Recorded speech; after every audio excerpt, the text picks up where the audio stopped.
ஏன் மஞ்சு, ஏன் முகத்தை தொங்க வச்சுட்டு இருக்க? ஓ, அன்னைக்கு பார்ட்டியில் நடந்தது இன்னும் நினைச்சுக்கிட்டு இருக்கியா? ஸ்டூபிட். தனியா இருக்கிற பொண்ணு அதுகிட்ட ஆம்பளை ஒருத்த எப்படி நடந்துக்கணுமோ அப்படித்தான் நான் நடந்துக்கிட்டேன். தனியா இருக்கிற பொண்ணு, தன்மானம் உள்ள பொண்ணு தன்னை எப்படி காப்பாத்துக்கணுமோ அப்படியே நீ நடந்துக்கிட்ட.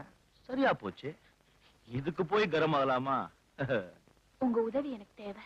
ஓ, by all means. அழகான பொண்ணுங்களுக்கு உதவி செய்யற பெருந்தன்மை எனக்கு இன்னும் சாகல. என்னது சொல்லு. டோர் க்ளோஸ் பண்ணிட்டா? நான் மிஸ்டர் அருணை பார்க்கணும். அவர் எங்க இருப்பாரு?